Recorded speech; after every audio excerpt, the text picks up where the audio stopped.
In all these traditions, you will find uh, different variations of what the Buddhists called as Pratitya Samudpad, where it is described that one half of the binary is intricately entwined with the other half. One does not exist without the other. True does not exist without false. Right does not exist without wrong. Day does not exist without night. Mountains do not exist without valleys. The existence of one is important for the existence of the other. If day disappears, night also will disappear. We will not be able to conceptualize night if day disappears.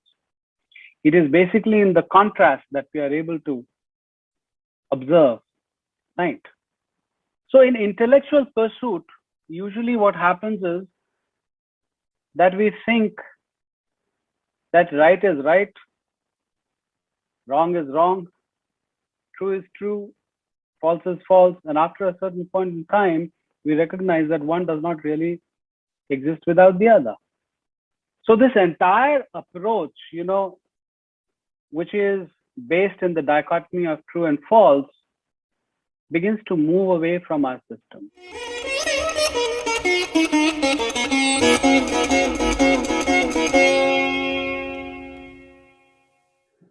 So why don't I start the conversation today on a topic which actually falls within the domain of post-colonial studies. I'm pretty much sure that it must have become very evident that the very reason why we are even having this workshop on this particular topic is because our knowledge systems were brutally ransacked after 1835. The intervention was quite deliberate and systematic.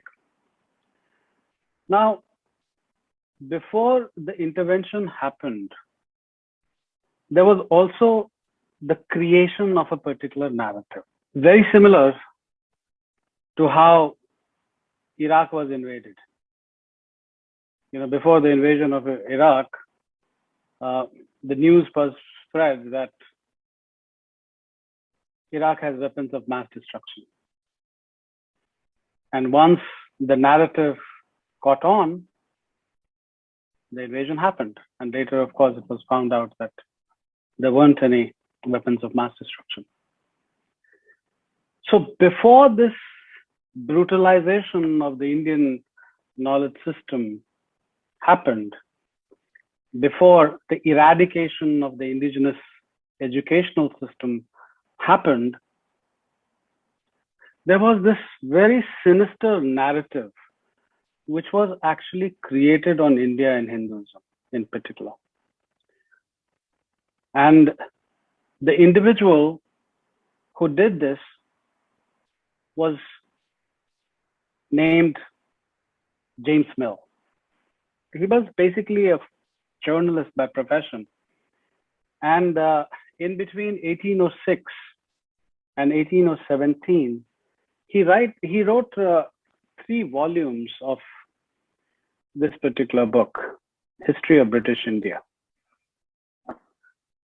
And in the first volume itself, he has written 7 chapters on Hindus. And he has divided the Hindus left, right, and center. In a nutshell, you can say that he created a certain narrative on Hindus and Hinduism.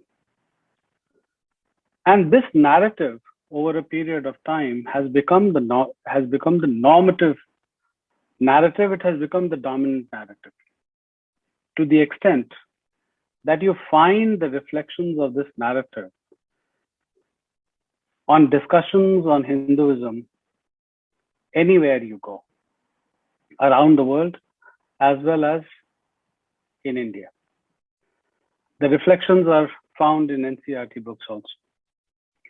That's a whole different topic altogether. And, I'm not going to go into those details because the topic is very, very different. But why am I bringing this up? That is the question that we need to refer to. While he was castigating the Hindus and deriding the Hindus, he did not leave the Guru Shishya Parampara also. He demonized the Guru Shishya Parampara as well and described the system as one where oppression by the Guru of the Shishya was written all over the place. I'm going to read a couple of paragraphs from his book, from the chapter Manners of the Hindus, and you will realize, the extent of damage that he has done to the narrative.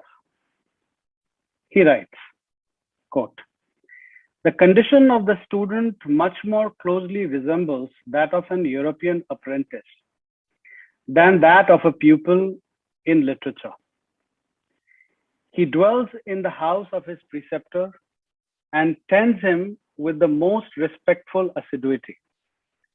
He is commanded to exert himself in all acts useful to his teachers, and of course performs the part of an assistant in all the offices of religion. As he who digs deep with a spade comes to a spring of water, so the student who humbly serves his teacher attains the knowledge which lies deep in his teacher's mind." The quote is all right, but look at the spin that he has given to this quote. "Upon the student of the priestly order, a peculiar burden or distinction is imposed to acquire daily his food by begging." I'm skipping a few paragraphs, and then he writes again. "On important occasions, as on other occasions, the attention of the Hindu is much more engaged by frivolous observances than by objects of utility.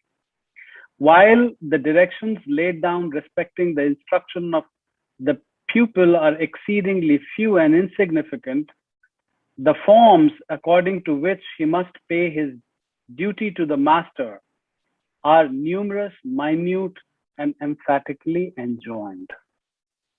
And then he goes on, and anyone who's interested in reading the details can look up the chapter Manner of the Hindus in History of British India, Volume 1, and you will get the extent of demonization that he has gone into. Now, there are many educated Indians, even today, who do not look at this relationship, this very sacred relationship, with any kind of respect. And of course, the times have changed. We have also seen a lot of charlatans as gurus.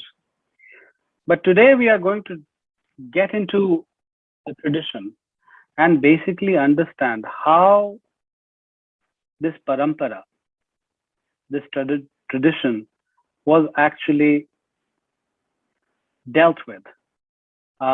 What were the observances surrounding this tradition or parampara? What I have done for us today is that I have taken some selections from this particular book, Vivek Chudamani. The author is Sri Shankaracharya. And in this particular book, a wonderful relationship between Guru and Shishya is actually described. Now, when we will go into the details of this relationship, there are two things that will become absolutely clear. One is, what are the characteristics of a Shishya? It is commonly asked, how do I find a Guru? And my answer is that if you will fulfill certain conditions, the Guru will emerge. And if one is fulfilling the right conditions, then one also will come across the right guru and will not come across any charlatan.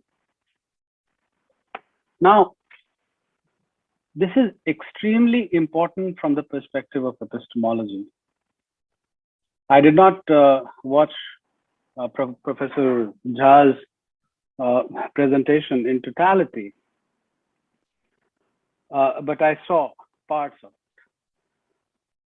And and I hope I'm not misrepresenting him when I say this, that he was looking at the intellectual pursuits of epistemology. I'm going to bring another addition to that. I'm going to bring another layer to that, and I am going to speak about the yogic pursuit in the pursuit of knowledge or epistemology. I want to clarify or emphasize at this point in time that yogic pursuit of knowledge begins when the subject-object dichotomy collapses. Western epistemology is based in a very strict dichotomy of subject and object, subjective and objective. It is not that subject and object are not discussed within our traditions. They certainly are. But particularly the traditions which will be considered yogic. And by that, I mean different schools of Vedanta, Buddhism, Jainism, Sufism. You will certainly find discussions where the collapse of the subject-object dichotomy or binary becomes extremely important.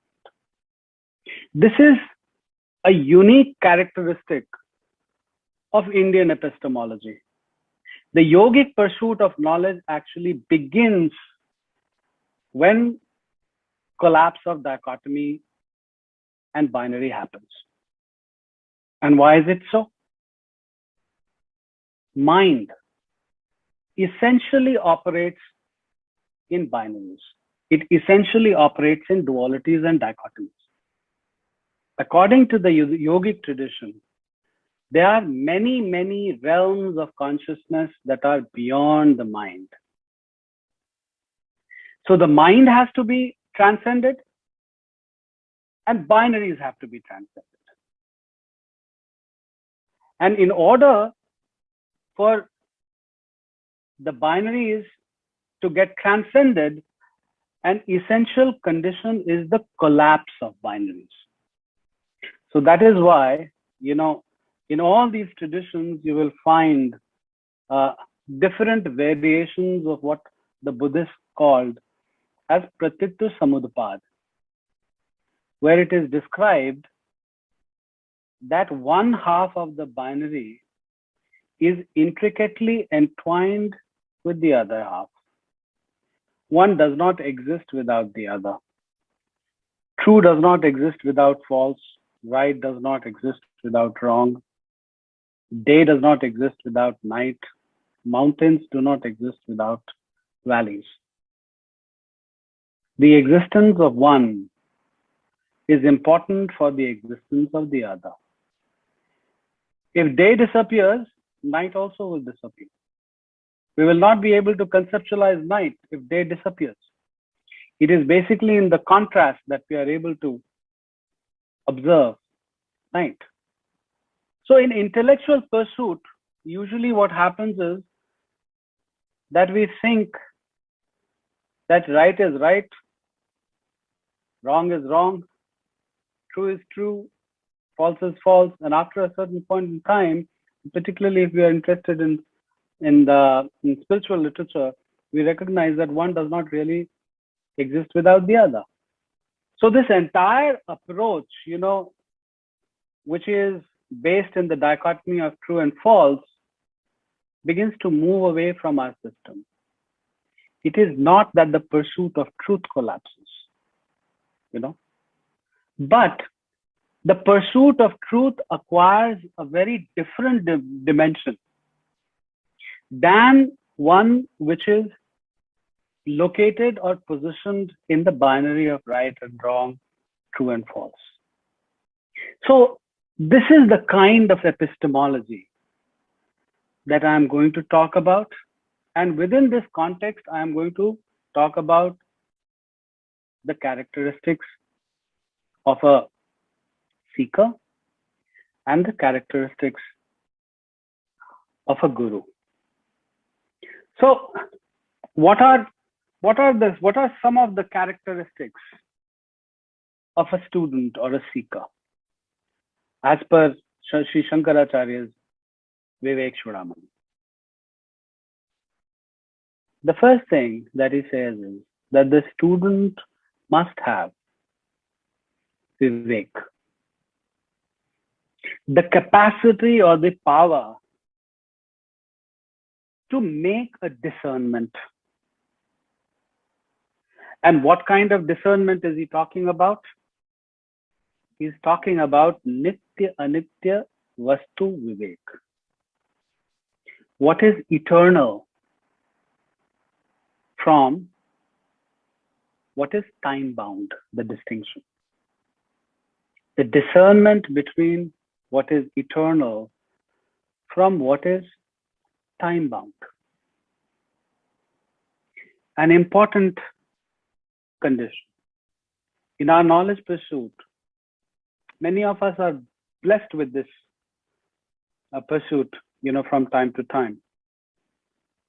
We begin to understand after attaining certain maturity that whatever we are doing, whatever we are engaging in, after a certain point in time is going to disappear. It is going to come to an end. Whatever we are doing on this planet is ephemeral. It is transitory. It is not long lasting. This kind of feeling or understanding usually happens, when one experiences the death of a significant one or the collapse of a significant relationship. We begin to inquire, into these questions. What is real? What is eternal? Is there anything which is eternal, or everything is time bound? Is everything transitory? Is everything ephemeral? And so on and so forth. So the first condition. The second condition, which is interrelated with the first one, is vairagya.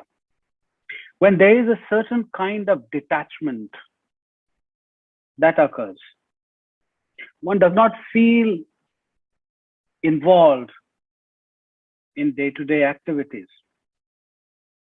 It's almost as if one has been consumed by existential angst. One is removed from day-to-day activities. And Sri Shankaracharya says that in fact, all yogis say that when a condition like that appears, then that condition should be nurtured and fostered for a certain period of time. In vairagya, what also happens is that consciousness, which is naturally oriented on the outside, begins to turn inwards. So instead of seeking knowledge on the outside, one begins to look within.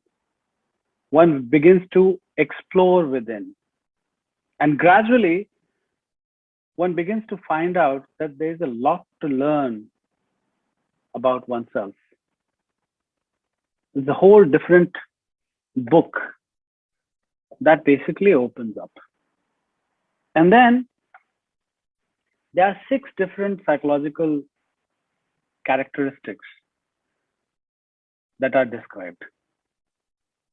The first one is sama, resolution in the mind. The mind needs to come to certain peace. It needs to find peace within oneself and needs to take a resolve in that the seeker has to find out what the truth is, what the eternal reality is, the appearance of which began with the question as discussed in Nitya Anitya Vastu Vivek. This process is very progressive, if you will, because once this kind of attribute sets in, then there are other requirements also that will need to be fulfilled. Here comes the importance of Dhamma. Comes from the word Daman. Restraint. Restraint of what? Organs of perception and organs of action. So just like the mind, before the setting of Vairagya is externally oriented, these organs are also very attached to the things on the outside. And they want to move towards things that are on the outside. But they have to be restrained, just like a tortoise basically brings all his limbs into the shell and rests in peace. A very similar kind of activity needs to be performed. And that comes through Dhamma of organs of perception as well as organs of action. The third psychological condition is Uparati. Comes from the word Rati. Rati means attachment. It means involvement. Attachment and involvement with various things on the outside. The detachment is a necessary condition. Uparati. You have to remove yourself from the things or the activities that you are attached to or attached with. Then there is another condition. Titiksha. Titiksha is about gaining composure and developing the capacity of remaining unmoved in instances of pleasure as well as pain. Developing some sort of an equanimity or neutrality, if you will. Then there's a very important condition that needs to be developed within the student. Shraddha. It is loosely translated as faith or trust. In the teachings of the Shastra and the teachings of the Guru that one may have come in contact with. Trusting that the principles that are enumerated by them will lead the seeker to the desired end. This unshakable Shraddha is extremely important. And if you will look into the descriptions of different spiritual teachers and even religious traditions, it is said that you must abstain from doubt. Doubt is like a corrosive which spoils the spiritual practice or the seeking of an individual.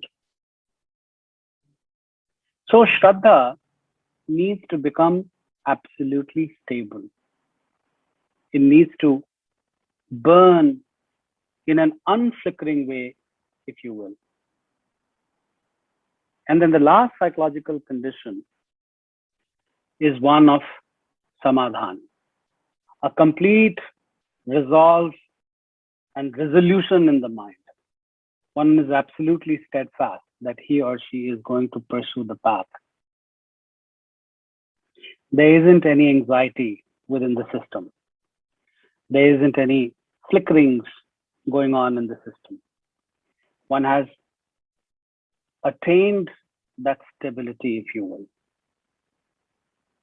Now, if these conditions are fulfilled by a student, the Shastra says that he or she will find his or her guru for sure. And who's the guru within the tradition? Not an ordinary one. An individual who is a realized soul, who has known Brahma, who has come in contact with Brahma, knows Brahma experientially, does not know Brahma intellectually. So Guru in this tradition is not an ordinary being. He or she is Ved himself or herself. And then there are some other conditions that are also described. Must be well read in the Shastras. I would say that this perhaps was true when our ancient knowledge system was intact and it had not been assaulted upon. But now you'll find, a plethora of saints and sages and yogis who may not have the knowledge of the Shastras or the intellectual knowledge of the Shastras. They know the Shastras experientially and they know the Shastras in their being. One who does not have papa is papa mukta, does not have any stain of any kind of sin, is absolutely spotless. An individual who's not afflicted by desires, has transmuted the desires, has transformed the desires. See, these are very, very important things. If you will keep these things in mind after having fulfilled the conditions that we spoke about earlier, finding the real guru will not be difficult. An individual who is calm, who is an ocean of compassion. I repeat, an ocean of compassion. Is compassionate just without any reason.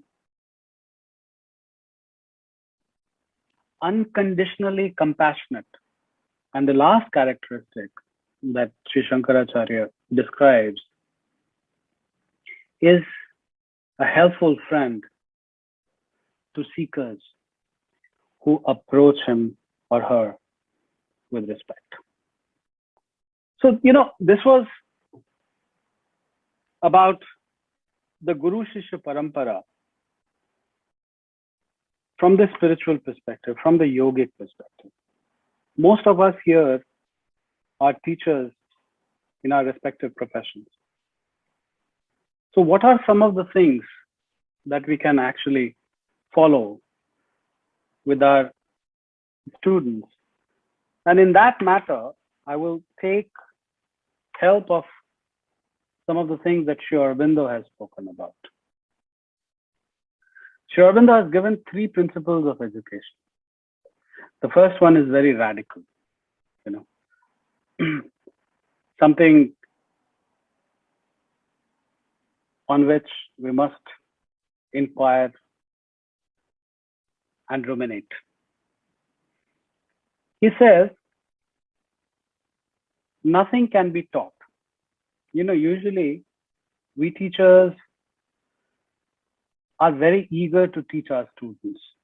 We just want to drill whatever we have learned in our life.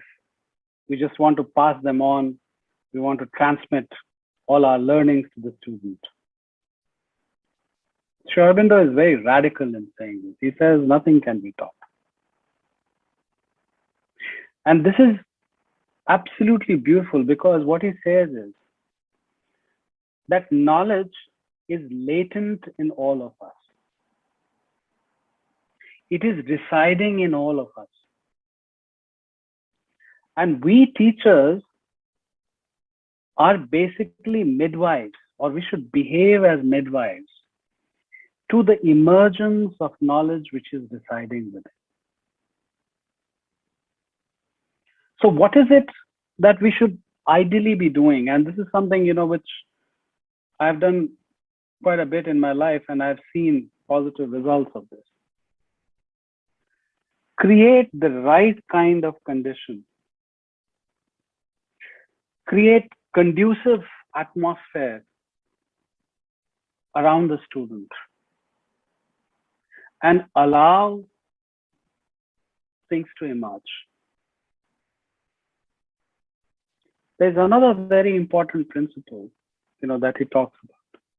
He says that a teacher should take a student from near to far, from what is to what will be. So, it works very well when you approach the student from where he or she is. Teaching, in my understanding, is a non-egoic exercise. Usually teachers teach for themselves, whereas this activity is not for oneself. It is for the students. And when it is for the students, you would always want to figure out where he or she is. Once you will get a sense of where he or she is, then very gradually you will be able to take him or her to where you want that individual to be after a period of time. Once again, it is basically honoring the inner constitution of the individual. See, when education comes from without to within, from outside to inside, it is not education. It is training.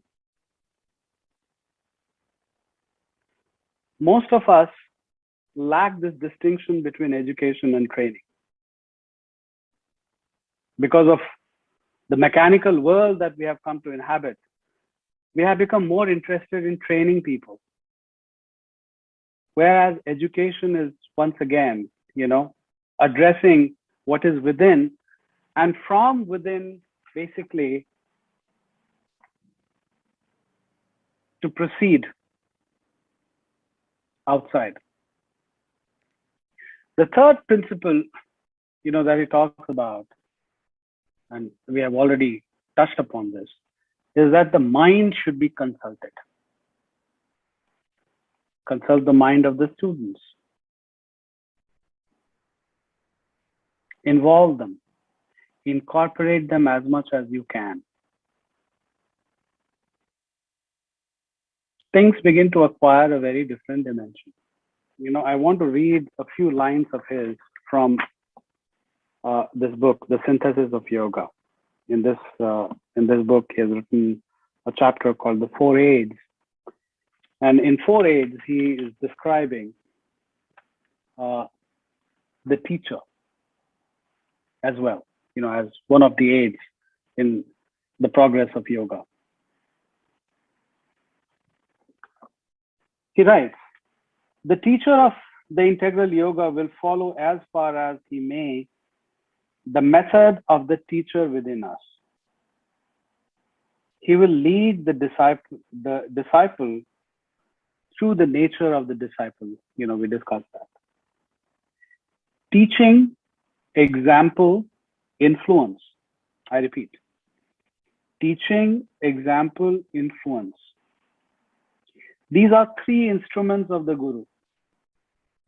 But the wise teacher will not seek to impose himself or his opinions on the passive acceptance of the receptive mind. These are very important principles. These are very, very important principles. Particularly when students come to you, they are in a very receptive state of mind. And because of the deference that they show, it becomes extremely important that we teachers handle them very, very mindfully. And we do not be mindless in terms of our interaction with them. Because, because that relationship, because of the cultural context in which we are embedded, the parampara still continues. Still students look up to their teachers in a very, very differential way. And whenever, I would say, we teachers find that kind of a situation, that in such a situation, we really should tread that relationship very, very carefully, or we should engage in that relationship very, very carefully. He will throw in only what is productive and sure as a seed, which will grow under divine fostering within. Let ideas germinate within the students. Just throw the seeds. Once again, do not impose. Do not come to that individual with a force. Allow the natural process to take over. These are some of the very, very good principles for teaching and education. He will seek, look at the beauty of the words. He will seek to awaken much more than to instruct. Will seek to awaken much more than to instruct. I always tell my students that they will forget the words. Most of us, even if we have been very good in mathematics, probably do not remember most of the stuff that we did in the 7th grade. Right? But whatever has been reflected upon, whatever has been chewed upon, that stays with us. And that is the kind of education that we should be thinking about. That is the kind of instruction that we need to be speaking about. And if we engage in something like this, we are following that parampara that, that we were talking about. See, didactic way of teaching is actually a very Western form of teaching. When Christianity was alive and kicking, then the masses were held. The preachers, they preached from the pulpit. The situation is not very different today, in the secular world. The teachers come to a podium and then they preach from there. What is a quintessential Indian way of teaching? Dialogical. It is dialogical. Look at all our ancient texts. They're all dialogical. Even the divine, appeared and had a dialogue with Arjuna. Krishna is not imposing his knowledge on Arjuna. It's a dialogue. There is freedom to question. So when a student questions, he or she is not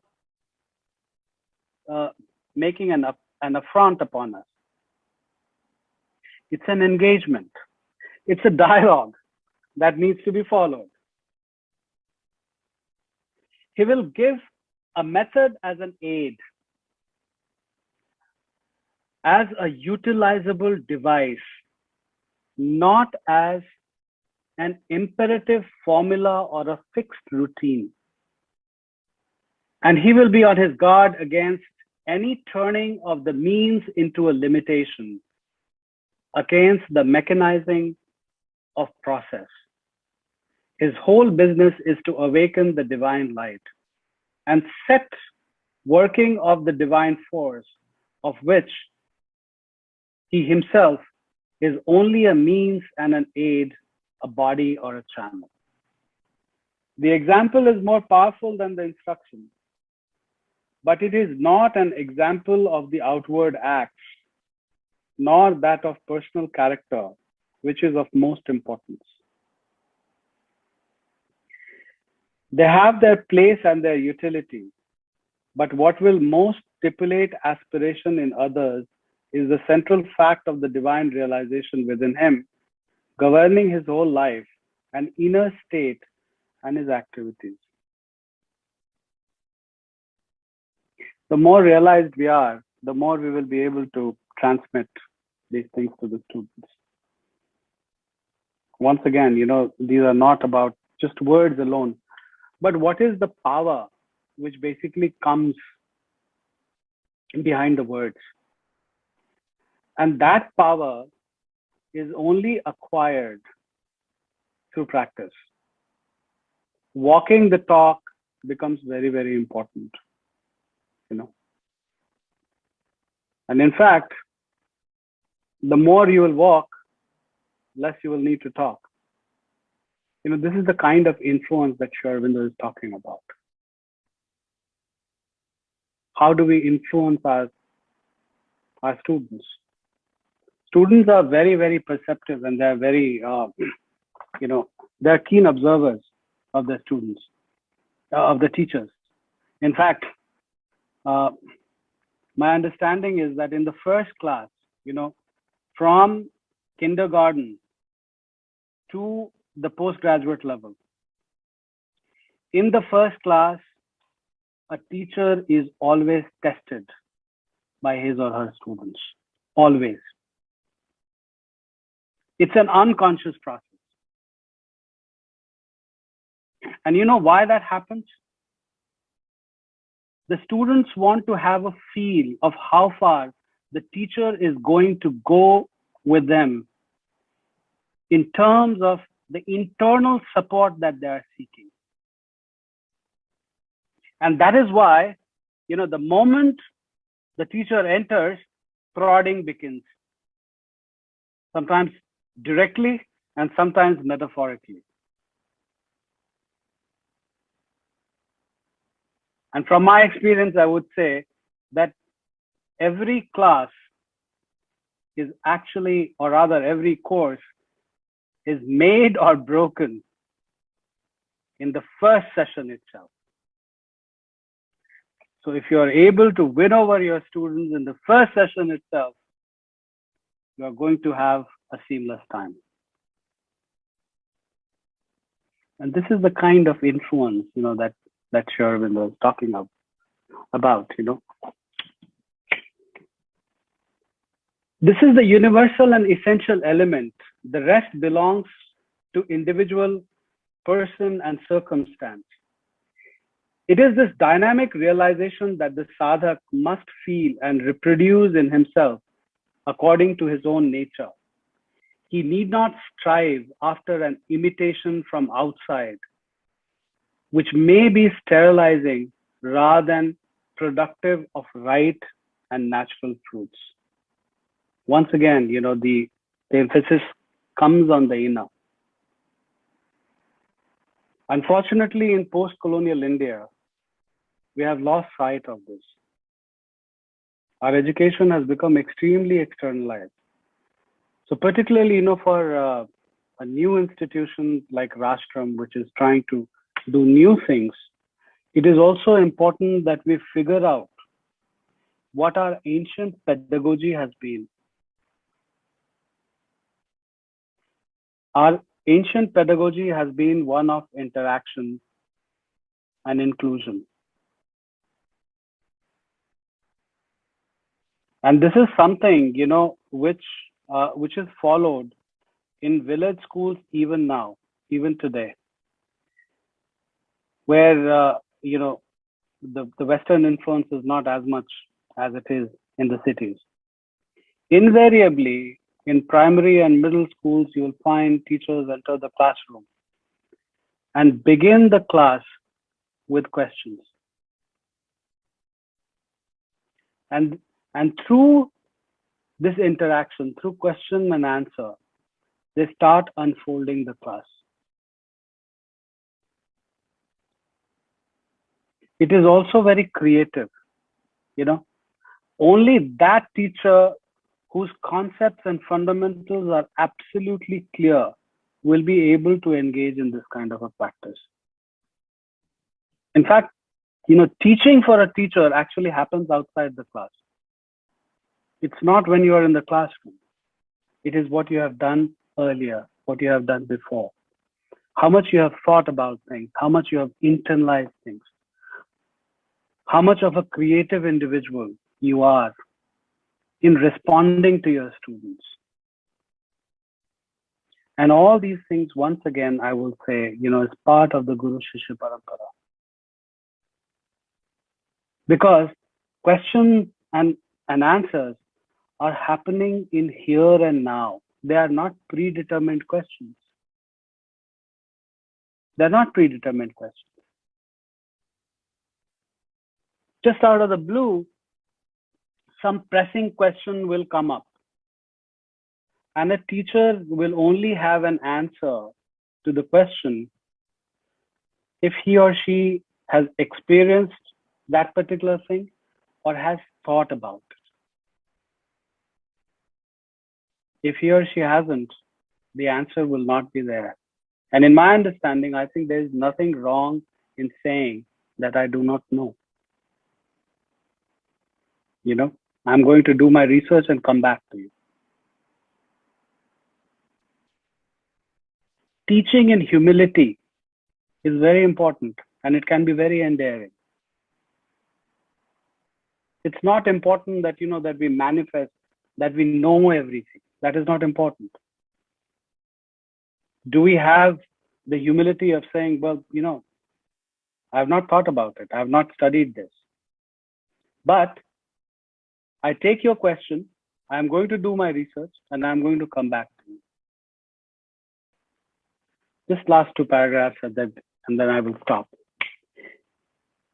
Influence is more important than example. Influence is not the outward authority of the teacher over his disciple,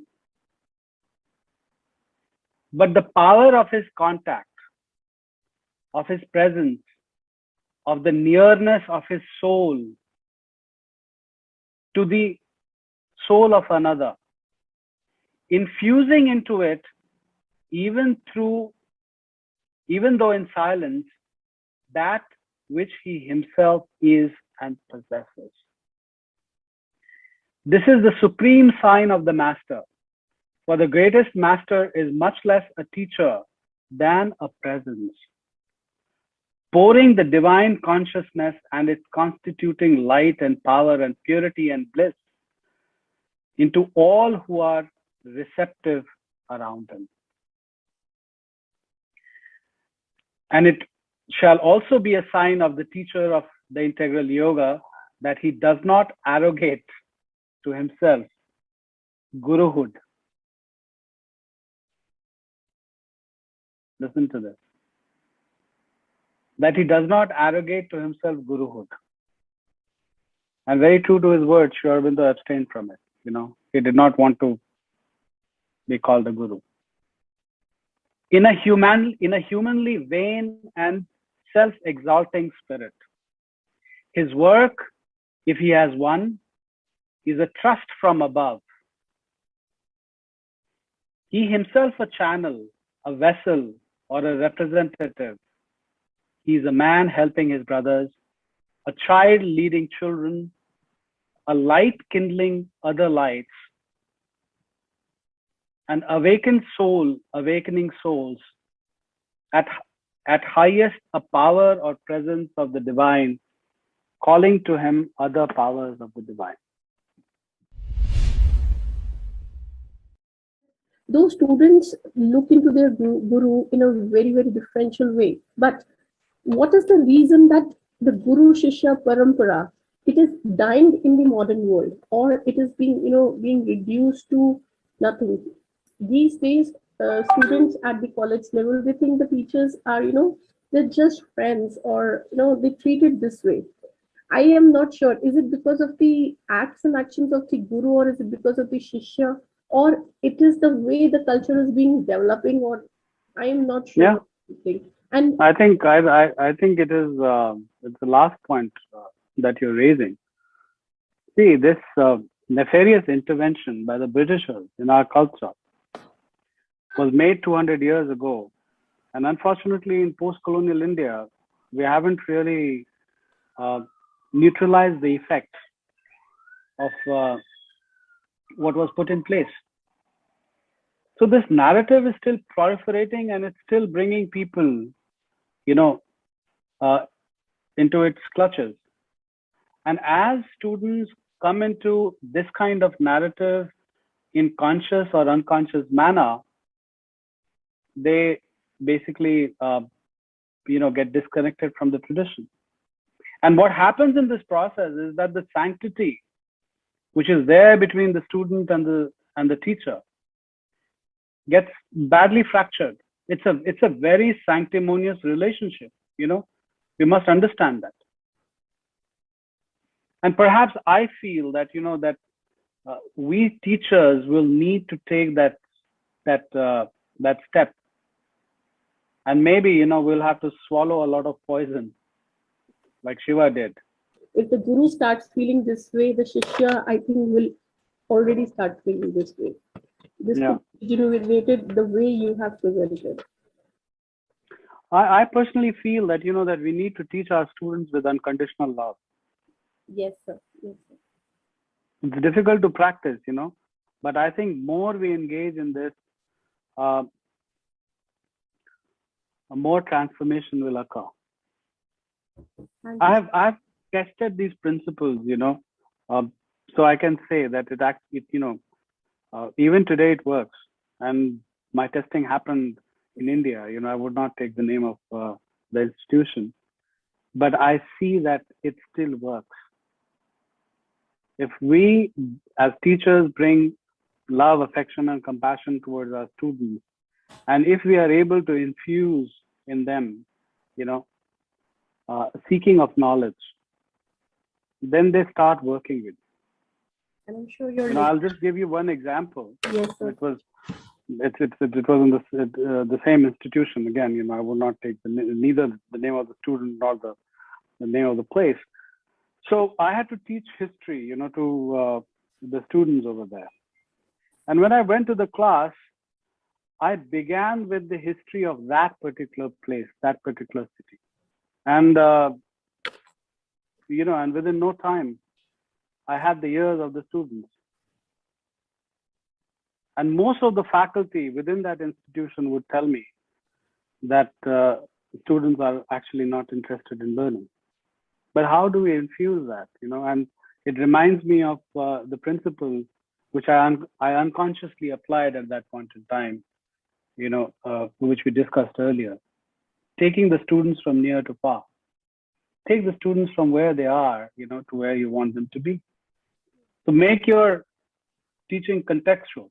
See what is going to help them, in their pursuits, in their quests.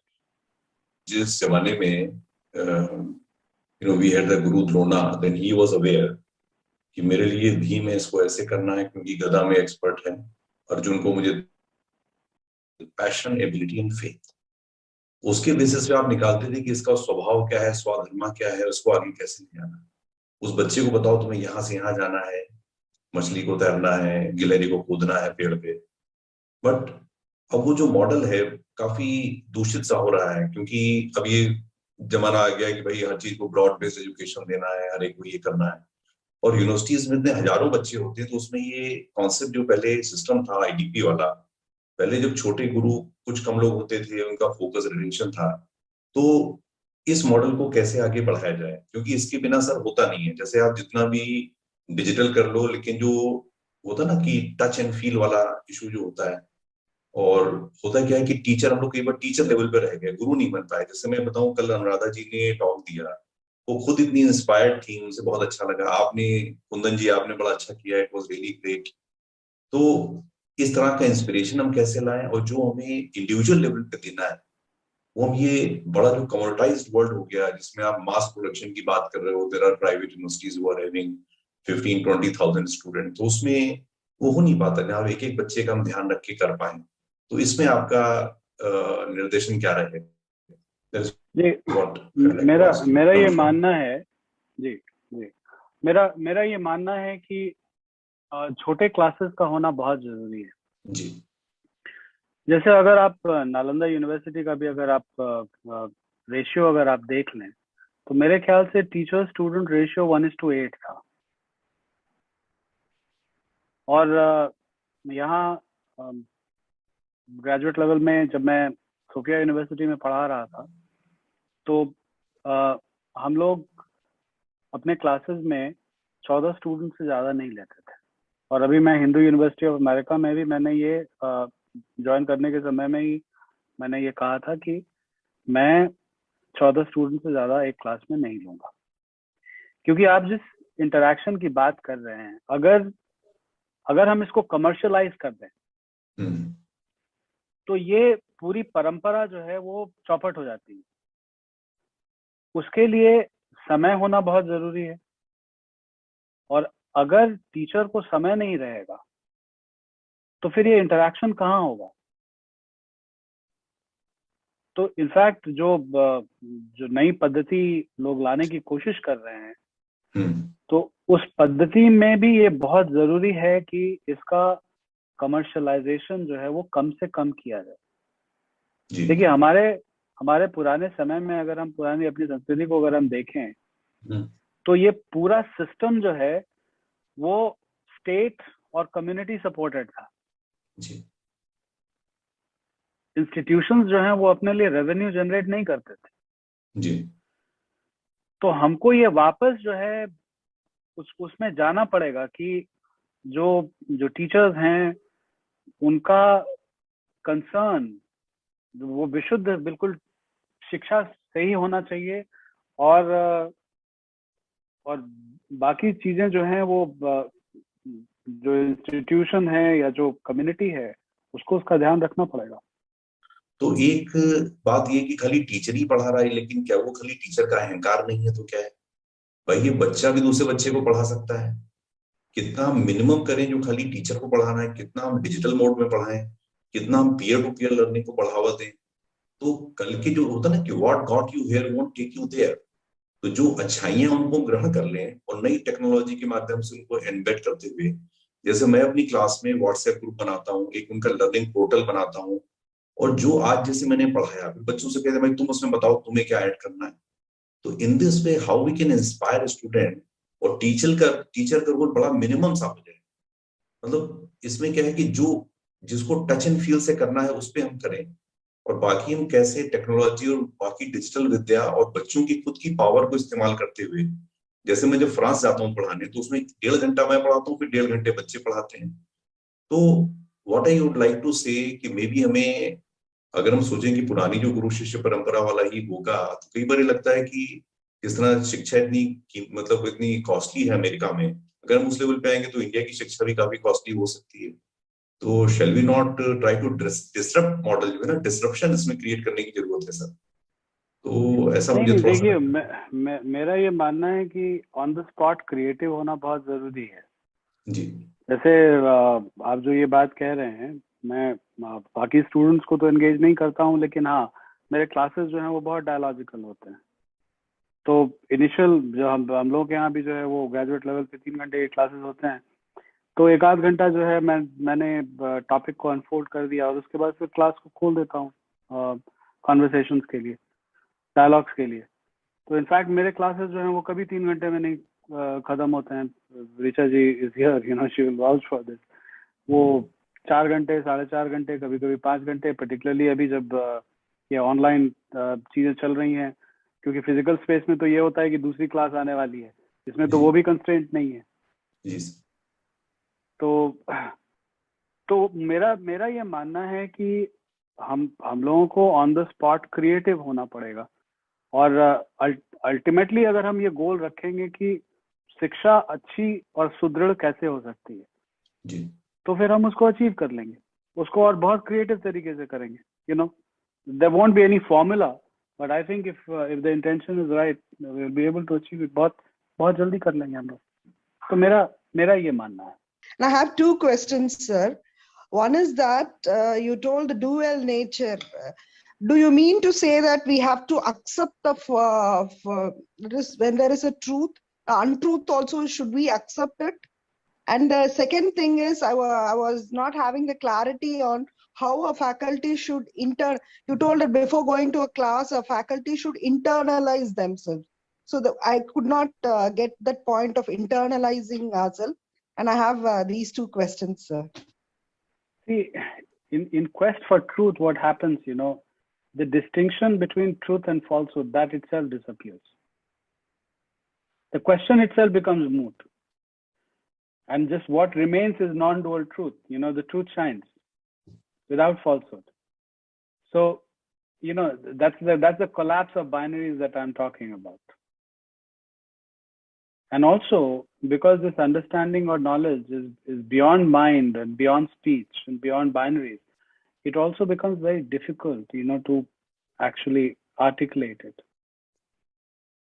But it's something which can be felt, which can be experienced, which can be transmitted.